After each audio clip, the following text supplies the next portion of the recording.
working. Okay, and then I'm going to try to share my screen here and see if this works. Okay, so just to bring up the agenda here.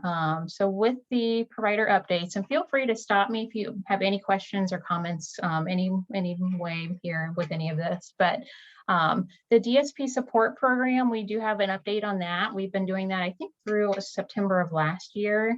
Our board has approved to run that through the end of June of this year. So you can still submit reimbursements in July for the dates in June. So I just wanted to give a brief update on that.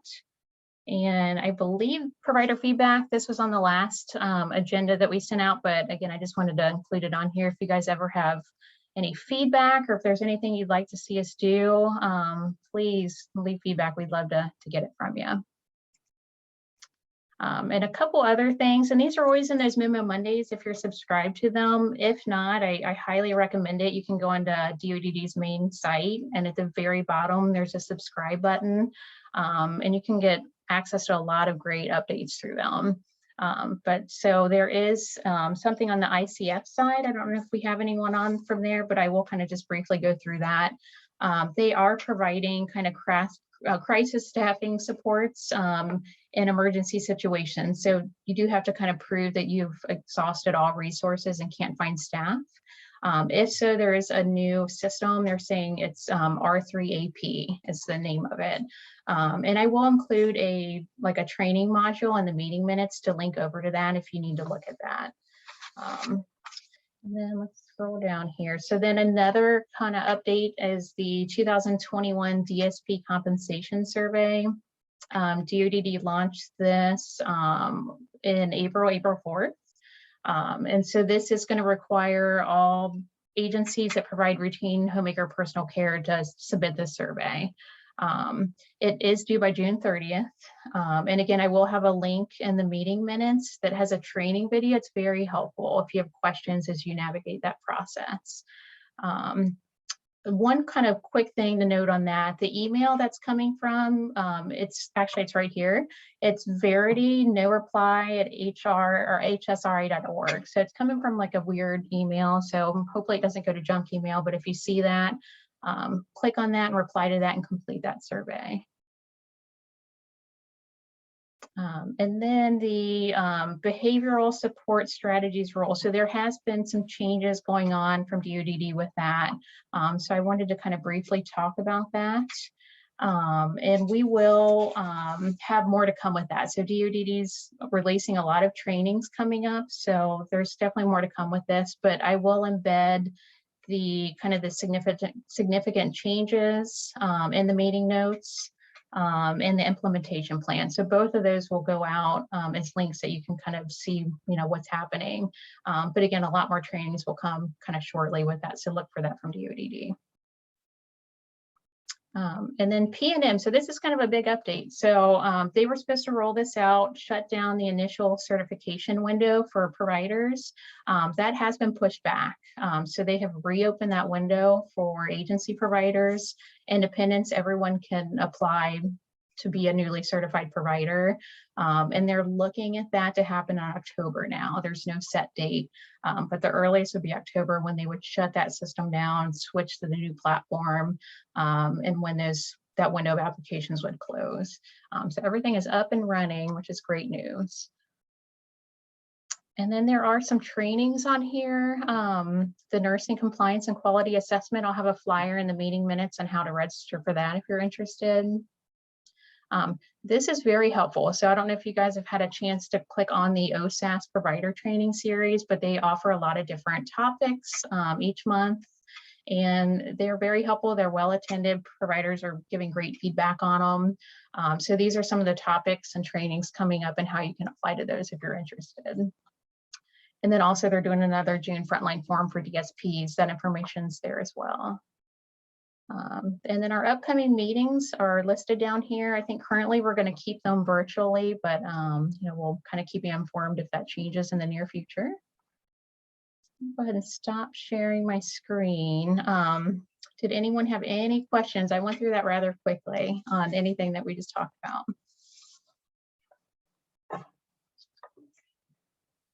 Okay, so we're going to go ahead and move in. We've got Lynn and Tracy with us. They're from Butler County Board of DD.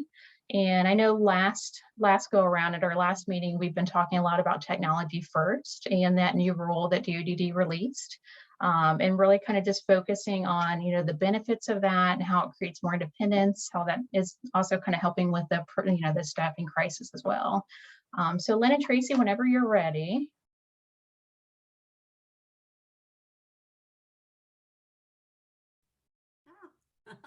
Sorry. Thanks, everybody.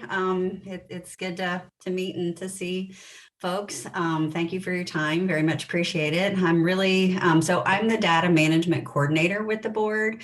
So I do a lot of stuff with technology for our staff. And now with the technology first rule coming about, that provides additional opportunities for us. So Tracy and I just wanted to have a conversation. I'm so happy to hear that, you guys are already up to speed. I believe Amy is going to put in the meeting minutes a link to the rule.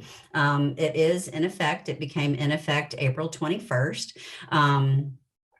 And so it does provide a lot of good information.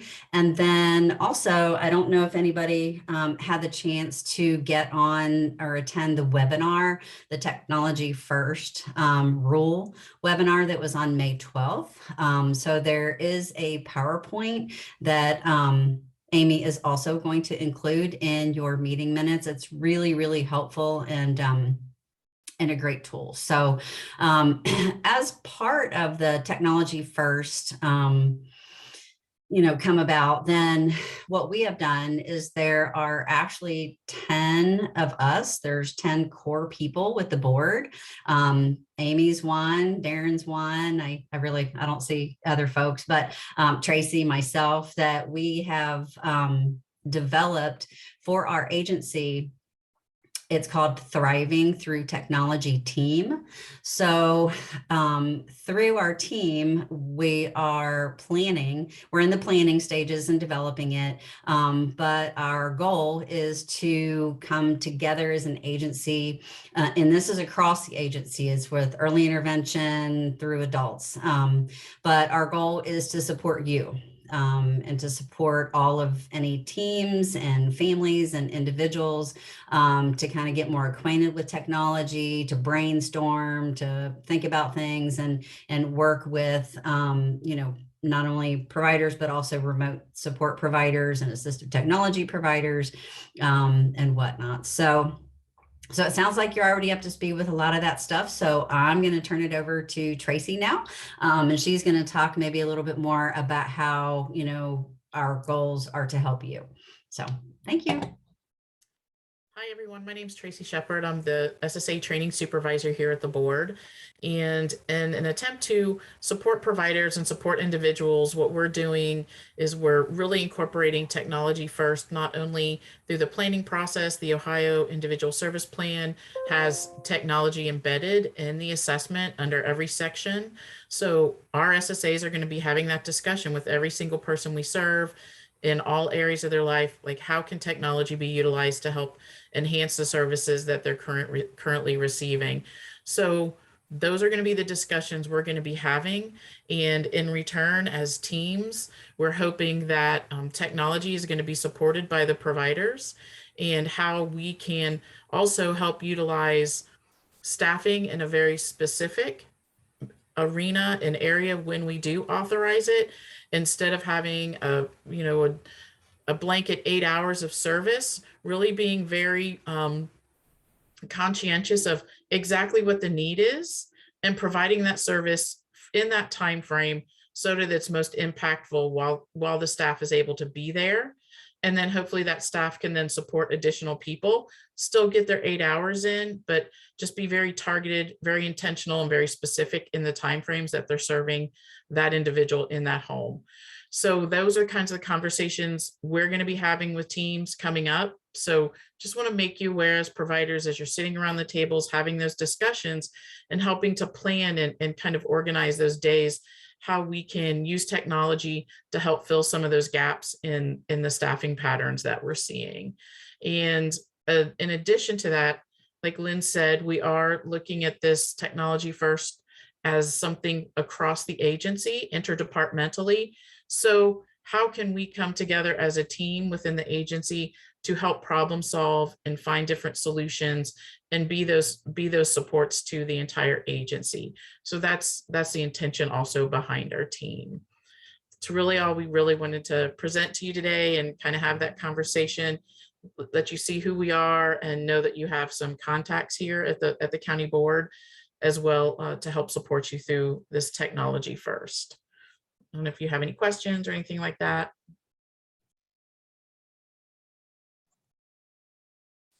Thank you, Lynn and Tracy. I appreciate it. Feel free anytime you have questions on this or anything to reach out to any of us, and we'll be happy to help answer those for you. So we thought this would be a great transition into our next presentation. It's Leah with Safe and Home, just to kind of talk about what services they have to offer. So Leah, thank you so much for being with us today. Thank you so much, Amy. Thank you, Butler County Board, for having me. And on behalf of Safe and Home, thank you so much for having us speak on remote support services. We are very honored, so thank you. Again, my name is Leah Ali Johnson. I'm account executive with Safe and Home, and I cover some of Southwest Ohio, about 12 counties, and Butler County happens to be one of them. I've been with the organization a short time, and within that short time, I have had the privilege of working with several people within the county board, and it's been an honor. So I hope to be a resource for you all. Safe and Home hopes to be a resource for you all on the call as well. Before I share my screen, I do want to introduce a colleague of mine. His name is Mark Prochaska. He is one of our senior account executives with Safe and Home, and he has been awesome in supporting me in my new role in Safe and Home. So I asked him to be here today so that he could be an additional support during our presentation. So Mark, if you wouldn't mind saying hello so they know who you are, that'd be great. Sure. Thank you, Leah, and thank you everyone for having us. Really appreciate it. Like Leah said, I also help in terms of Southern Ohio, Hamilton County, then pretty much on east. I know we kind of have some intertwining counties there, but definitely here today to help support Leah, but also to help answer any questions that the group might have as we move forward. So thank you very much. Thank you. All right, I'm going to go ahead and share my screen. Give me just a second here.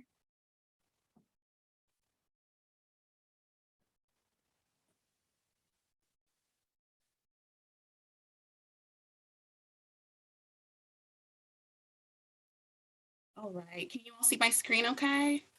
Yes, thank you. Okay, thank you. Thank you. Okay, I'll go ahead and get started. All right, so we are Safe and Home, a remote supports service. And again, my name is Leah, and I'm a representative of Safe and Home, and we are a remote support service that specializes in supports for individuals with intellectual and developmental disabilities. So if you would like, if you have your cell phone with you, go ahead and scan the QR code there below. I'll give a few moments for that, and just save that away for maybe later on so you can see more information about our organization. Okay. So Safe and Home. Our whole mission at Safe and Home is to empower individuals to live independence on their own, live out independence on their own terms, I like to say, throughout their own home and within the community. The next slide I'm going to show you is one of the individuals that we provide service for that has had amazing success. And I think that it's really important to share stories like these, especially with providers like you all who work with these individuals every day. So it's really special to hear from individuals and care circles, natural supports firsthand about services and resources. So that is what I'm going to lead into. I'm going to be introducing you all to Emma, and Emma is autistic. She's a young woman who is transitioning into living in an apartment on her own. Emma's journey is being shared for the most part, from her mother. So I'll go ahead and lead into this just so you can see how we live out our mission.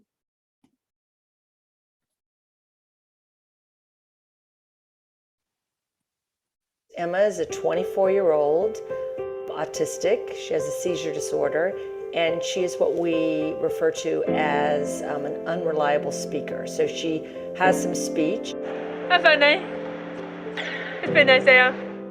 She's developing more and more as she gets older and is more fluent with the letterboard and her communication. She is getting more kind of organic speech, which is actually what she wants to say.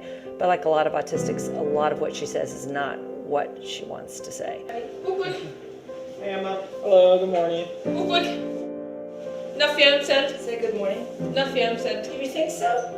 Early diagnosis, it was very intense. There's just no other way around it. It wasn't really very easy to leave the home. We had 2 other children, and she seemed to be in distress a lot of the time. There was a lot of screaming, and she had no reliable way to communicate with us. She was having seizures, and she was very unhappy, very distressed, and so were we. She had never been formally taught in school, and one of her early responses to us was that, I have been listening all of my life. Yeah, it's overwhelming to a parent, right? I remember the first Christmas after we started using the letterboard, our speech therapist, Elizabeth, asked, what do you want for Christmas? And she said, oh, my parents have given me everything I need or want. What I'd really like is for my mother to read to me. But the minute we knew and she made that request, the journey began, and it was very exciting. And I asked her if she could ever see herself living in her own apartment, and she said, yes, that's absolutely what I want for my life. I want that life. And that was when we had to start thinking of everything differently. Because after someone communicates something to you, we needed to make it happen. We need to deliver on that promise. So we didn't have a lot of this figured out when we moved in, but we kind of made the jump and then we figured it out. And fortunately, early in that journey, we came across our friends at Safe and Home. So if we have someone who does not talk, or is not just going to pick up the phone and call us, we have to have a way to be able to check on her. She has to be able to reach out to us to let us know she doesn't feel good, she's out of milk, she needs groceries, she wants to see us, she's bored, she's lonely, whatever. So we knew that we needed to set up a system to do that. So we knew we needed some type of ring technology at the door. We needed mom or dad or a caregiver to get a ping to know she was safe to open the door. We wanted to know what was going on at night. We now know that when we get our report from Safe and Home, that it is not uncommon for Emma to be up 20 times between 2 and 4 a.m.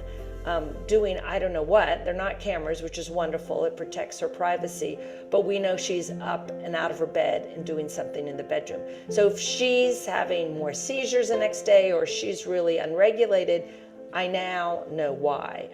The main thing we're using our Safe and Home tablet for now is for check-ins.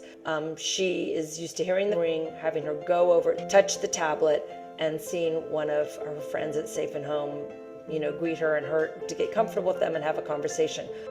But what we're hoping for Emma is it's going to be an opportunity for her to reach out if there is an emergency.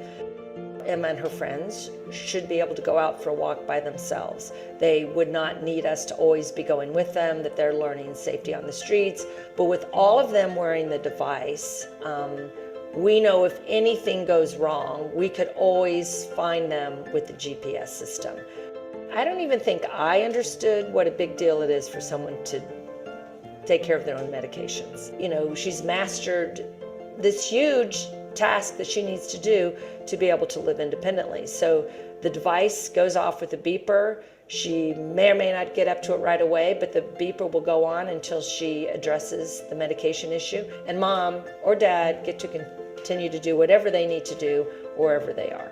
We cannot fake the joy that she is experiencing in her life. She is living a self-determined life. This is what she wants, and she's doing it, and we could not be prouder. I would encourage families to talk to Safe and Home, do it earlier, and get this technology in place so the parents and the child, when they're ready to transition out, it would already be in place and they would have that confidence to do it.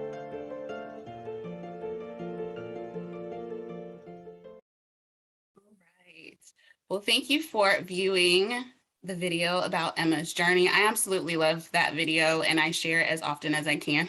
So people who don't have the opportunity to sit in on presentations or meetings like this one, I love to share that video just so that they can see what's possible, right? So in the video with Emma, we were able to see that she had certain goals to be able to live on her own. And initially, some of those were seen as barriers or challenges as to why living independently on her own wasn't possible. And I just think that it's really empowering to say, we have a solution for you. And while every situation is different, every individual is different, it is nice that there are individuals out there that we can support this way. So I'd like for this to be as interactive as possible. Please, if there are people that maybe sparked a thought in your mind as you saw that video on your caseload, people that are maybe learning different skills right now, or maybe someone came to mind that might have a barrier that was viewed as a reason why they couldn't live independently, but now you're thinking maybe it's a possibility.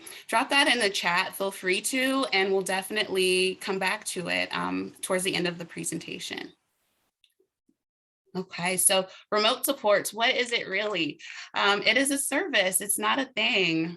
We really have real life people, a complete workforce working with our individuals in combination with our sensor technologies and assistive technologies to create a really robust, amazing service for our individuals.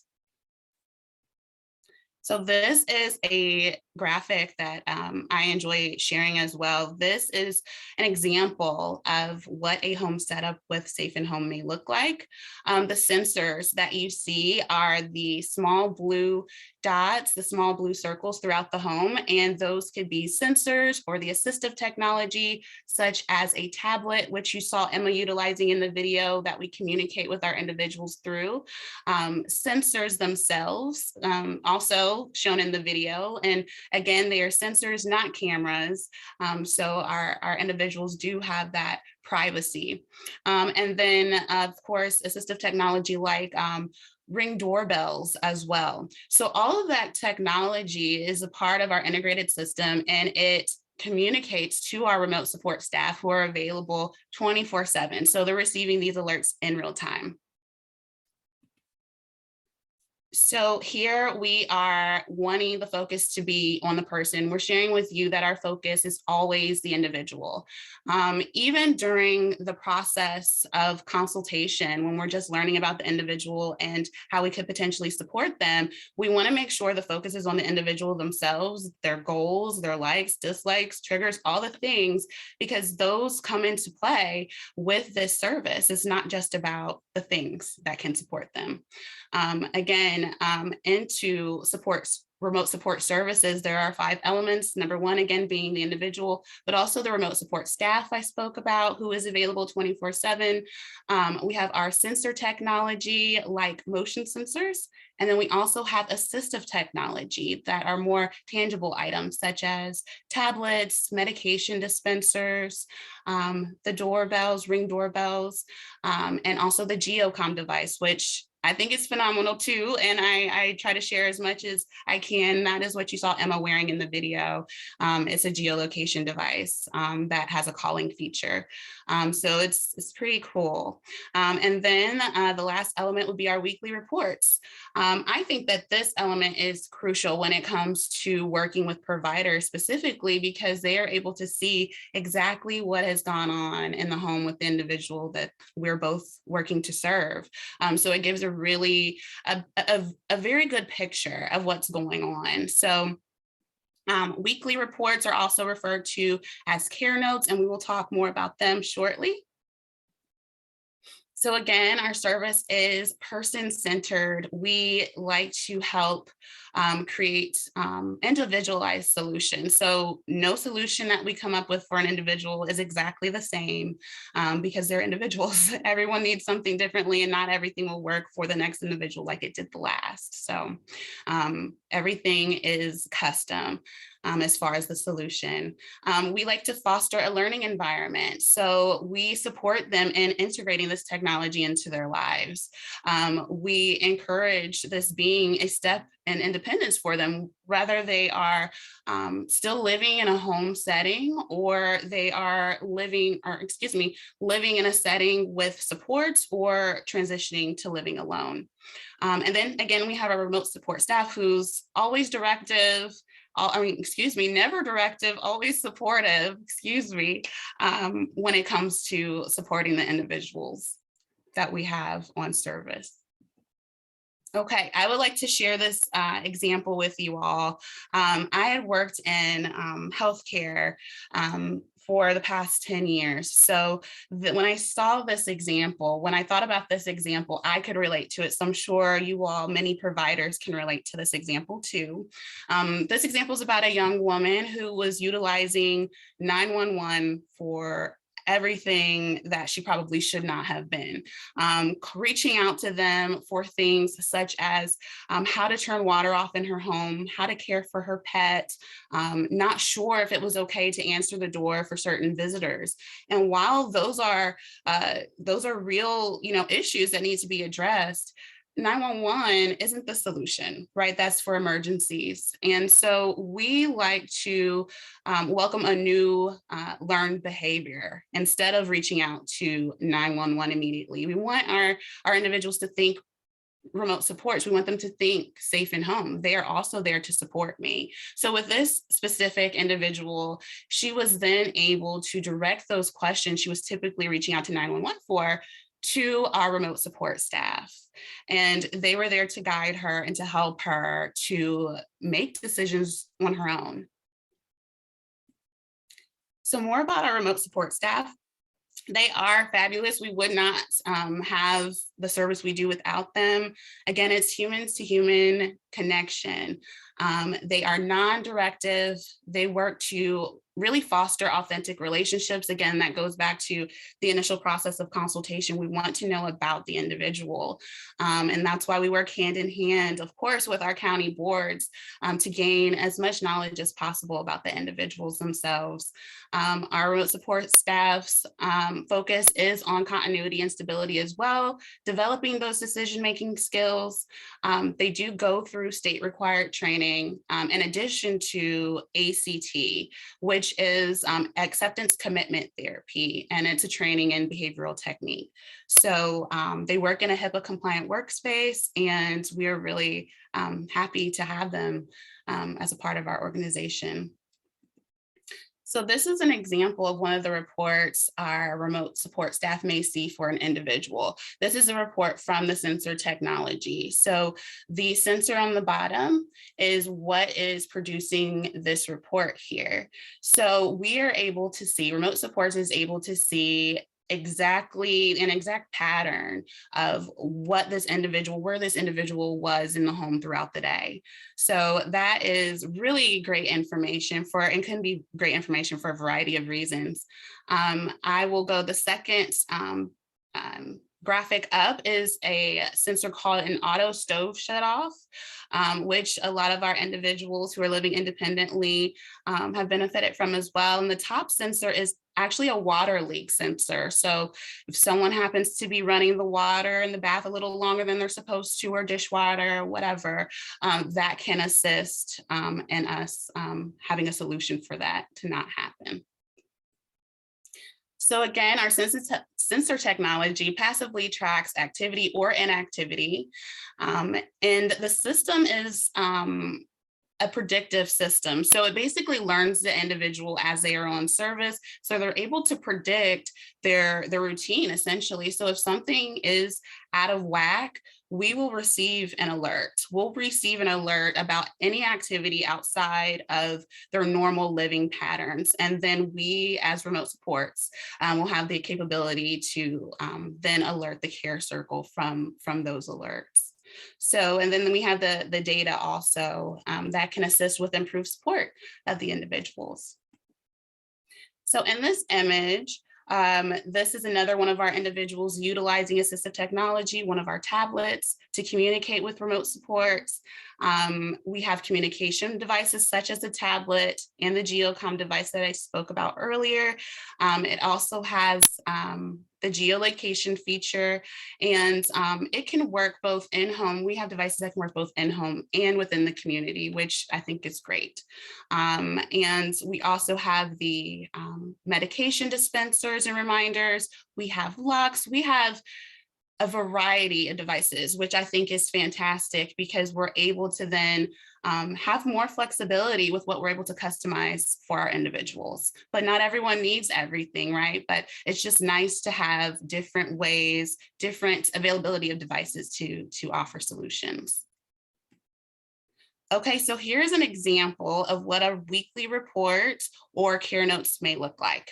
Okay, so within the care notes, we're able to see any interaction that the individual has had with remote support services.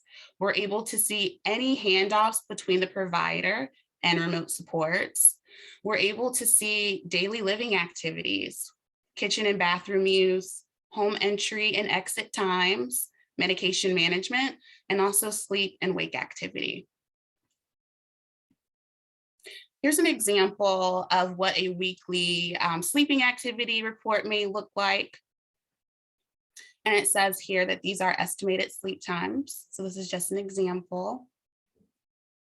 And then this slide really is helpful in sharing really the wide variety of what we are able to do at Safe and Home and who we're able to serve. So yes, youth in transition, adults in transition, but we're also able to support with medication management, overnight support, which has been huge, visitor safety, which is another big one that people reach out for solutions with, in addition to elopement, kitchen safety, seizure management, emotional regulation, and after work and school supports. So here are just some of our client statements. I enjoy more private time and feeling safe. I can watch what I want on TV. I can listen to the music I want. The remote support staff are there to support me.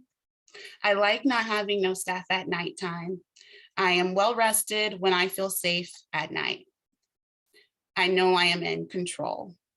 That last one is really huge for me. I just want to share a quick story really quick. I said that twice, sorry. I want to share a story. One of our colleagues at Safe and Home, he lives in a different state, but he had an individual he was supporting with remote supports. And a part of his solution was to add on a different type of lock on their front door, the front entry door. And the individual was pretty high functioning, but he was not able to utilize a key to unlock his own front door. So just by integrating this new lock onto their front door, the staff that was coming in, the natural supports no longer had to provide keys to their home. They were able to key in by code, which was good for them, and gave peace of mind to the natural supports. But then also the individual was able to use his fingerprint to get into his home on his own. And you would have thought, you know, the best thing had happened in his life just because that one change occurred and that had him feel a sense of control. So I just wanted to share that with you, because just like independence can vary from individual to individual, so can the idea of what control is for them. So yeah, I just wanted to share that. Okay, so do you all know anyone who wants more control at home or in the community, who wants more independence, who wants to be empowered to make decisions, who wants to have alone time? If you do, which I'm sure you may, this is how you start to work with Safe and Home for remote supports. So we try to keep it as simple as possible. So all you'll need to do is identify the people that you serve that may benefit from remote support services, and you'll just reach out to me. And that could be either by phone or by email. And we may just have a quick conversation about your thoughts about the individual and how remote supports can benefit them. And then from there, we set up a consultation, which is free, of course. From a consultation, which I love to do them in person. Now I'm so happy we're doing more in person because it's nice to just be there and feel each other's energy and really be able to see their living environment too is really important. So I try to do consultations in person as much as possible. And then after the consultation, we conduct an assessment and develop a proposal from that consultation with the solutions. And then within the proposal, there is suggested language for ISP. We come out and install and train on equipment usage. And I try to come out to the installations as much as possible. And then we provide compliance documentation and lifetime service and equipment maintenance because things happen. So that is how you can work with us. And here again here are the steps to remote support. The consultation that we spoke about, the proposal, and then once the proposal is sent and we receive approval, then we can go on to scheduling installation. And at that point, our client services team is involved in the onboarding process. And then once that's completed, service begins. So why remote supports? I am just a few slides away from the end, just in case anyone was wondering, but why remote supports? We, again, are a service. We're here to be a service and resource for the individuals that we all serve. And we want to be a part of the overall solution and complement what they already have existing. And then we want to help them to develop life skills that can increase safety. So here is how you can connect with us. Again, my name is Leah. Thank you all so much for sitting through my presentation, and feel free to take a picture of this if you can't jot it down really quickly, but that is my direct email and cell phone number. And then the QR code on the right is a contact form that you can also utilize to connect. So I'll leave that up for a few more seconds. And then the next slide that I'm going to show you is just something that we offer for case managers, for providers to learn about remote supports. We offer remote supports case manager training. I went through it to learn more about remote supports. It's fantastic. It's free. You can do it online within 30 days, and you can even submit it for CEU credits. So you all will be receiving this PowerPoint, the link to it, I believe, after this. So feel free to access the course if you'd like any additional information on remote supports. And then always feel free to reach out to myself or Mark if you have any questions, but I am your person typically for this county. So now I'd like to open the floor for any questions. And I'd just like to say thank you again for having us. Thank you so much, Butler County. Yeah, thank you, Leah and Mark. We really appreciate that. Gosh, Emma's story is amazing and powerful. So thanks for sharing that too, and all the services you have to offer. I will embed that into the meeting minutes, the presentation. So Leah, all your information will be on there. So if anyone thinks of questions after this, by all means, reach out to her. She's amazing. So any last minute questions for Leah? Well, thank you again. We really appreciate your time and everything you guys do. Thank you so much. It's been great. Thank you for having us. Yeah, thank you. Okay, and then next up, we have Ron from Safe Dose Pharmacy to talk more about what they do. So Ron, whenever you're ready.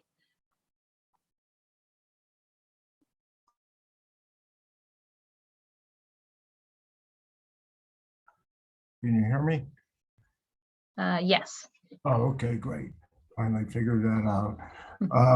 Well, first of all, I'd like to thank Amy and everyone here for giving us the opportunity to talk about our services. Before I begin, I want to introduce Holly.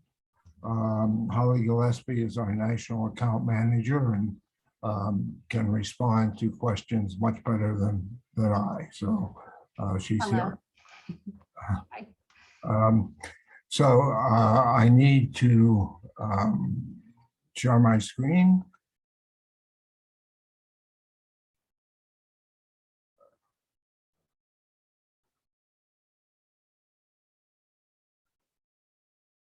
Okay, can everybody see that? Yes, we can, thanks. Okay, great. The thought we run into many times when we're talking about our pharmacy is that people believe that a pharmacy is a pharmacy, and what difference does it make who you use? We would like to ask you to imagine a pharmacy that really does make a difference for individuals caregivers, and most importantly, providers. Imagine a pharmacy that dedicates a tech to your facility, US based. When you call us, you get no call center, there are no phone trees or IVR. You get a person, and that is a person that is connected exclusively to your facility. And in addition to that, they contact all prescribers and payers so that they can deal with renewals, prior auths, formulary changes without your intervention in any way. So they save you a great deal of time, and they get to know you, they get to know your staff, and they get to know your individuals that you're serving, so that problem resolution becomes exceedingly efficient. And that's a major difference, one of the key pillars of our pharmacy. The other pillar is our accuracy. For the last 6 years, we have been 99.97% accurate in our dispensing. That has a lot to do with the technology we have. I was interested to hear Lynn and Tracy talk about technology first. We use it first and foremost, and has enabled us to be that accurate. And the heart of our system is our multi-dose compliance package, which you see there. It is a packet that holds all of the medications for a dosage event. It is checked both electronically and manually, and that results in a very high accuracy rate, which I mentioned earlier, and contains most of the virtually all of the information a caregiver needs to administer the dosage event correctly. So we use that as our principal means of distribution, and to show you how it simplifies the administration process, we have this exhibit. This is a typical exhibit of a pharmacy using a blister card package. This is a typical dosage event, 7 drugs, 4 dosage events during the day. And this is the area where most medications or errors occur because the caregiver has to essentially make 15 openings, sort and combine the medications correctly each day to administer this accurately. Safe Dose simplifies this process. All of the dosage events are included in one of our compliance packages. And all the caregiver need do to administer this accurately is open each packet at the appropriate time and provide it to the individual. It's much easier, much simpler, and dramatically increases administration accuracy. The medications are created in a strip of packets, typically a month's supply, all organized sequentially by dosage event. So it's very easy to determine if the individual is on time with his medication and totally compliant. To give you an example of how effective this is a facility that we installed last year in Michigan. They have 32 patients. And before Safe Dose was installed, they had 63 medication errors in the first quarter. While we were installing Safe Dose and transitioning to it, less than half of that rate of errors occurred. And once they were finally stabilized and fully installed, it went to 15 errors for the quarter, a decline of 76% in errors in the first 3 months, basically, of the engagement with them. All of this, of course, is significant in terms of saving of time and money for the facility or the provider in this case. There are significant staff savings because while it may take a staff member 5 minutes to create a dosage event by punching out the blister cards, it takes approximately 1 minute to administer a safe dosage event. And of course, there are no shipping or delivery fees, and there are no charge for MARS or EMARS. If you noticed on the packet, there was a barcode for each medication. So if you install an EMAR, the recording of the MAR is simplified and quite rapid. So this amounts to better service at no additional cost. In addition, we are more than a pharmacy. We try to do a great deal for our customers. And one of the things we do is provide training. We have a library of courses that can be taken 24/7 on any web device. And most of them are designed to assist with medication administration. Again, there's no charge for these, and they can simplify the caregiver's need to get CEU credits. All of this is available to see on our website, www.safedose.com, and these services are free for Safe Dose customers.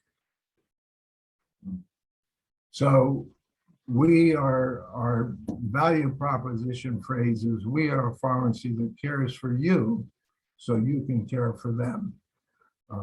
And the person who can lead you into all of this great stuff is Holly Gillespie, who is also with me and able to answer any questions you might have. And so I would ask if there are any questions. And Amy, I think you have everybody muted.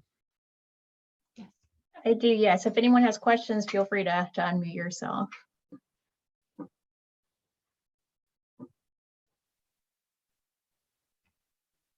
I guess I have a couple questions for everyone. Ron, would you mind switching back, unsharing your screen so I can see everybody, so I can see? Yeah, sure. Great, thank you. So I have a big question as to what type of pharmacies you guys are currently using. Are you using local pharmacies? Do you have a long-term care pharmacy that you're using in your area? If you could share with me kind of some ideas of what pharmacy services that you're currently using. Anybody? Well, you guys are a tough crowd today. Goodness. Darren, tell me, what kind of pharmacy services do you use? I work for the board, so I don't use any. You don't use any tech, got it. Okay, Rochelle, tell me. I'm actually with Capabilities, and so we are an agency provider, and we don't provide any of the services that would require for us to use pharmacies either. Sorry. Okay, all right. Well, is there anybody on here that provides pharmacy services to your individuals? One of the things that we do as well, Rochelle, that may be able to help you is we do offer, if individuals go to work or they go to a day program with you, we can also provide those packages for them to be able to go to your services and still use the same packages as well as being at home. So I don't know where your individuals come from, but that is something that if you have individuals in your community that do have services through you for a day program or work, we can also do, you know, pharmacy services for them as well in those little package. And then we can set those aside so the day programs would come to you versus, you know, the ones that they would keep at home. Oh, good information. I'll definitely pass that on. I appreciate it. Thank you so very much. Are there other providers on here that have individuals that you service in either group home settings, waiver homes, ICFs? Anybody? No? I think we have a case of shyness here. So. We do. We absolutely do. We also, I'm sorry, we also record this and put it on our website. I know a lot of folks can't make it at this time of day, so we have a lot of providers that come back and view the recording afterwards. So I'll definitely make sure also that your presentation is in there with your contact information. Yeah. I appreciate that very much. Just also note that we're a very customizable pharmacy. So if you have individuals that need to do different packaging, we can do that. If we have some individuals that we're not sure, a regiment that's well for them quite yet, then we can also, work around that as well. So I do see in the chat, Heather from THS said they use pharmacy alternatives. Okay. Yeah, they're kind of the same, a little different. They are a little different on what they do. And I apologize. Which individual? I've got your chat mess. Heather from THS. Heather. Okay, thank you for that. I appreciate it, Darren. So Heather, I'm not for sure, if there's something that you're still looking for that Pharmacy Alternatives is not able to deliver or that does not have available, but I would be more than happy to speak with you if that's possible. Yeah. If you want to send me like your email or something through the direct chat, that would be good. I do have a question. So what do you do? Like, let's say it's Friday, 5 o'clock on a Friday and a med gets called in last minute. Do you guys have like a backup pharmacy that you use, or do you guys like fill it after hours, and how does that work? So that is an excellent question. First of all, we are open 24 hours a day, 7 days a week, 365 days a year. Wow. So we do have a backup pharmacy that does pick up for us, and we have a pharmacist always on staff as well as pharmacy technicians. So if you ever have any questions, there's always someone available to talk to. Because we're centralized, our pharmacy is in Indianapolis, Indiana. What we do is we partner with a local pharmacy of your choosing. With COVID, it's been a little bit difficult, but we try to find one that's close to you, that's 24 hours a day, so we can make sure that that medication gets to you in a timely manner. We also will provide the courier service for you to be delivered if you're unable to go pick it up for your clients. Oh, wow. So that is something that we do. And once again, like Ron said, that is all something that we do at no charge. And you guys had talked about technology to start off with. One of the other things is we also offer EMRs at no charge. And our pharmacy software, what we have, there's 58 EMRs that you can choose. So whatever works best for you, that would also help with the compliance. A lot of that has is it EVV? I think is what that's called, where you have to keep track of where you're at in the location. A lot of those EMRs have an EHR compatible to it that will also help you guys with those EVV connections as well. So how does that exactly, that's different. I've never heard of that before. So how does those two tie in together with the EMR and the EVV? So it's more of the EMR is going to be just pharmacy services only. So what you'll want is you'll have to have a program. Right now, a lot of people have two separate programs, but we have many that are together. And so you would have the EHR, which will also have the time clock capabilities for your staff, as well as being able to have like the GPS once they're in a geographical location. They call it geofencing. Once you're in that, then they're able to clock in. So then you can prove that that individual was giving services at that time. And so that's the EHR component of a lot of the systems that will also include EMRs with them. Does that make sense?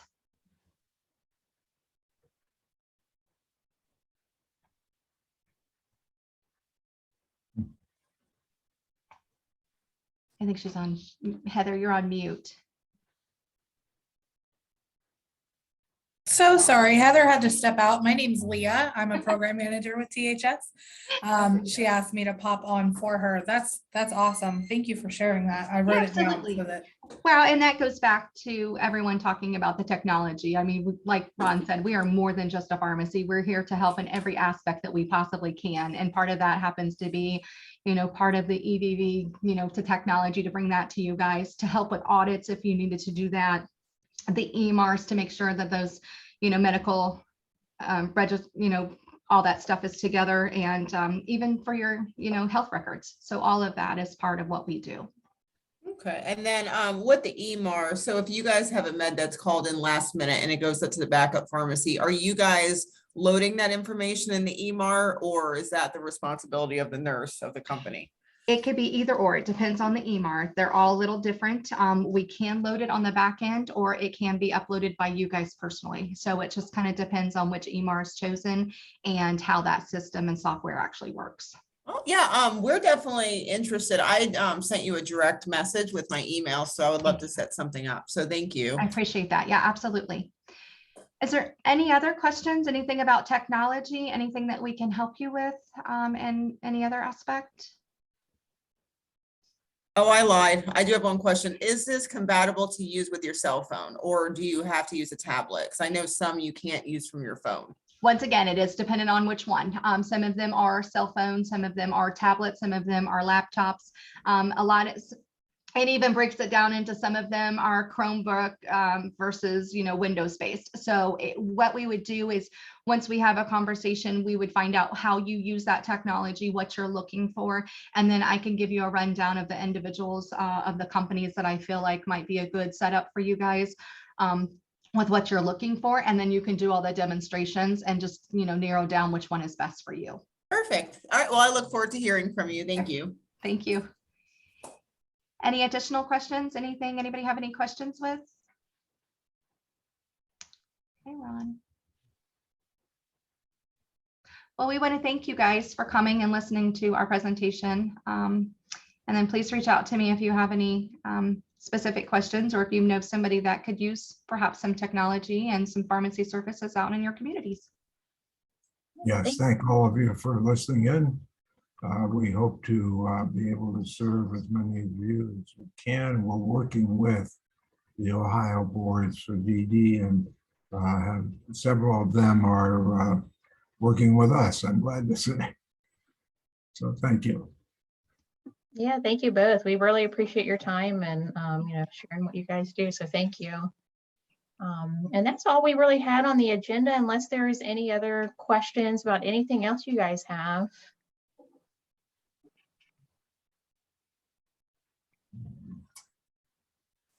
I am going